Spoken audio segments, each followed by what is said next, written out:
কিরে তুই এটাও পারে গেছস? মার্চ এপ্রিল আষাঢ় শ্রাবণ চৈত্র। तो चलिए शुरू करते हैं। বন্ধু বল দেখি এক বছরে কয়দিন? এটা কোনো প্রশ্ন করলি? এটা তো বাচ্চার প্রশ্ন। এক বছরে 365 দিন আর কি, কে না জানে। ও তাহলে এটা পাইরে গেছস। এখন বলতো দেখি এক বছরে কয় মাস? হাই রে, আবারও সহজ প্রশ্ন করছস। এক বছরে 12 মাস আর কি। কিরে তুই এটাও পাইরে গেছস? তাহলে এখন 12 মাসের নাম বলতো দেখি। দেখ, আবারও সহজ প্রশ্ন। এগুলো তো বাচ্চারাও পারে। জানুয়ারি, ফেব্রুয়ারি, মার্চ, এপ্রিল, আষাঢ়, শ্রাবণ, চৈত্র, মঙ্গল, বুধ, শুক্র। একদম ইজি প্রশ্ন। ভাই তুই এগুলো কি বললি যে? এগুলো কি আসলে 12 মাসের নাম? এখন তো আমি নিজেই কনফিউশনে আছি।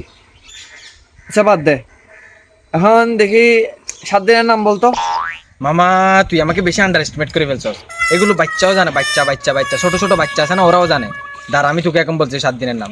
শনি, রবি, সোম, বৈশাখ, জ্যৈষ্ঠ, নভেম্বর, ডিসেম্বর। দেখছস আমি মুখের থেকে ট্রুলি বের করতেছি যে ট্রুলি ট্রুলি। ओ भाई, मारो मुझे, मारो मारो मुझे, मारो मारो।